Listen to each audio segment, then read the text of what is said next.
Well, what we want to examine is that the word Masorite comes from the word Masura. The word Masura means traditionalist when it is involved with the Babylonian Talmud. So the Masoretes, even though they were faithful copyists in most areas, they had an obligation to the Talmud to disguise the name, to cover the name, because again, according to the Talmud, anyone who pronounces it with its proper letters has no place in the world to come. It is not to be used, it is to be disguised. So can we trust that name? To examine this, what I want to look at is a standard Strong's Concordance. This is no particularly wonderful translation. This is just a standard Strong's Concordance. And I want to look at Hebrew number 3068. Hebrew number 3068, you will see Yod, He, Waw, He.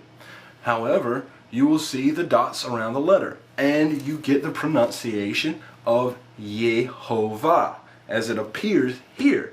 Now, within what is written under Yehovah, we are told that previous to the Renaissance time, there were no vowel punctuation marks around these letters, and that these punctuation marks were added around the Yod, the He, and the Waw, He, so that we would say Adonai and not say the Father's name. So when we got to the Father's name, instead of being able to read the scripture straight, we'd have to twist our tongues to say something that did not appear. You following me? This is very important. If you look at 3069, you will see the same four Hebrew letters, Yod, He, Waw, He, except this time it says Yehovah. This came, as it explains in the Strong's Concordance, these vowel points were put there so that when people came to this word, they would say Elohim. Again, it's the Father's name. So they got the word Elohim. So they got Yehovah from Elohim. They got Adonai from Yehovah. So we can say with very strong conviction that neither one of those names can possibly be the name, because they were just formed by adding the vowel punctuations of other words.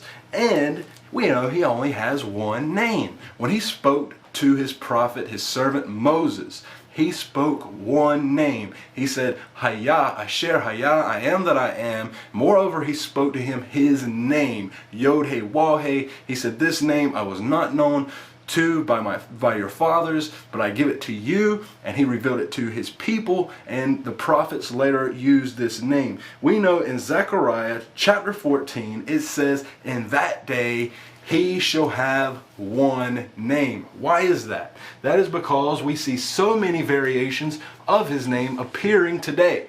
We see Yehovah, Yehovah, and if you look also in the Strong's Concordance, sometimes you'll see Jehovah. We know there was no J in the Hebrew language, so Jehovah in Jesus, there's no way those words could be Hebrew.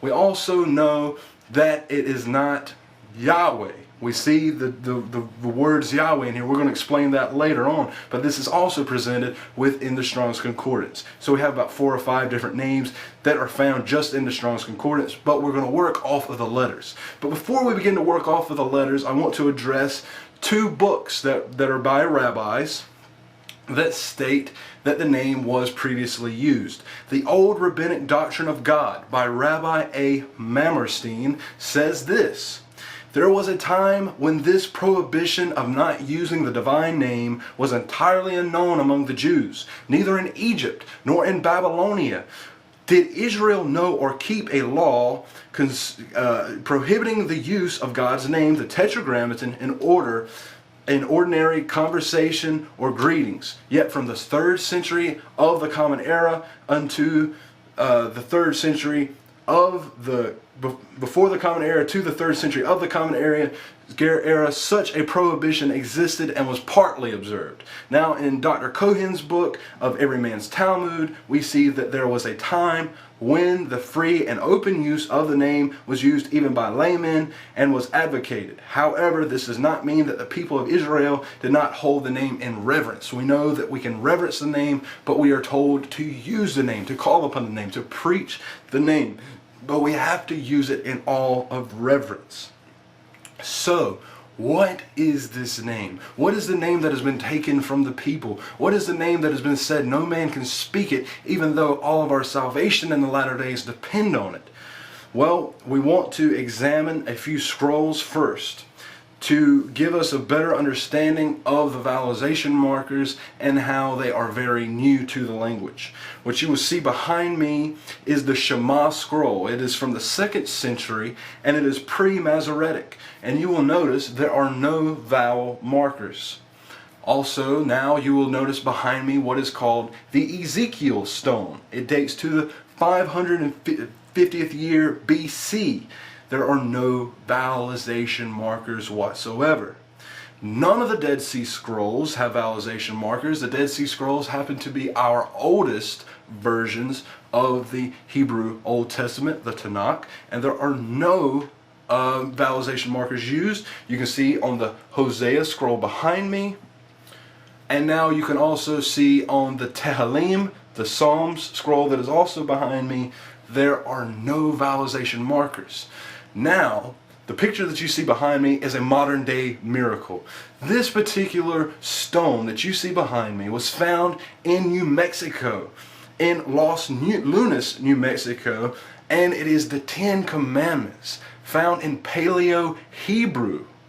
Now, these 10 Commandments are written in the Paleo Hebrew, and we see the Father's name. There are no vowelization markers. This also tells us that before the Europeans came over to America, the Father's name had made the trip beforehand. So the Father's name has been to this country and has been inscribed in stone. And I'm going to show you right in front of you. You will see that the transcription of this done by a modern writer, as they've taken it off the stone and just put it on a regular piece of paper so you can make out the Hebrew. And I'm going to show you the different places that the name appears.